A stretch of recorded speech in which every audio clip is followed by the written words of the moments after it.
part 1 of the story titled Back to Sender. This is Evans and his girlfriend Stella coming down from a tricycle as they return from where Stella went for her treatment. Stella has a problem on her 2 legs. This is one terrible sickness that can make one's leg to start decaying while the person is still alive. Who did this to Stella? Let us find out. Landlord, I greet you. Yes. Ebele, there is something I want to find out from you. Okay. Tell me, what do you know about Stella? I don't understand. What do I know about Stella? Alright, I am going to make it easy for you to understand. Alright, tell me what you know about Stella's condition. What? Excuse you, landlord. Landlord, did I hear you well? What sort of question is that? Please and please, I beg you in the name of whatsoever you hold sacred, do not ask me this kind of question again, please. I am keeping my cool because you are the landlord of this compound. But next time, Biko, don't repeat it again. Don't do this again. Don't ask me this kind of question again. Alright.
Day, we found Ebere sweeping the compound. While Ebele was sweeping the compound, her mind was restless. After some moment, Ebele went to sit down on a seat by the side to tell us what happened. This is a story of exactly what happened to Stella. Ebele was in the compound one fateful afternoon when somebody was knocking at the gate. She came out of the house and rushed to the gate to open the gate. When she got to the gate, she opened the gate and found a young, handsome man standing on the gate. The young man came in and they started talking. The young man was going around looking for an apartment where he will rent. He asked Ebele if there's a space in the compound for him to rent an apartment. Ebele said yes, but she was not sure if the landlord will want to rent it out to anybody. She took the young man to meet the landlord. When they got to landlord's door, Ebele was knocking everywhere but nobody was in the house. She told the young man that he has to go to come back another time because the landlord was not around. She walked the young man named Evans to the gate. On getting to the gate, somebody opened the gate. It was Stella. Stella opened the gate and greeted everybody, but something happened. Evans was rolling his eyes all over Stella as if Stella was his missing coin. It was so obvious that everybody noticed it. Ebere was not happy about that. Stella was not comfortable with the way Evans was staring at her. She had to excuse herself and walk away. Evans was totally carried away by the sight of Stella. Ebere had to call his attention back and open the gate and say bye-bye to him. When Evans left, Ebere was not happy, staring at Stella moving into her room. After that, she moved back into her own room. This was where everything started.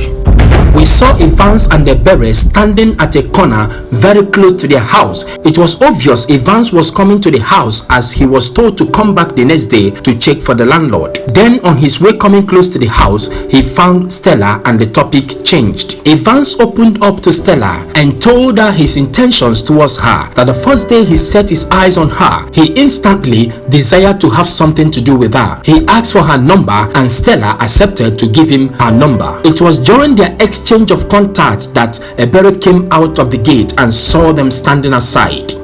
She grew very angry on seeing both of them together. One may ask, why was she angry since the young man has not told her anything concerning relationship or anything at all? But I want you to know that some people are like that. When Evans and Stella was almost done and about to go their separate ways, Ebere rushed away from where she was standing. Evans and Stella said bye-bye to each other and went away.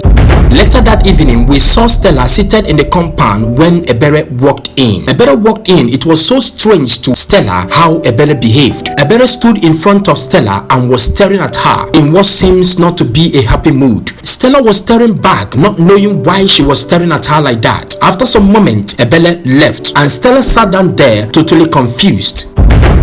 The following morning, Stella came out of her door and met the wickedness of a man. After stretching herself, she took some steps out of her door and something happened. She stepped her 2 feet on a charm.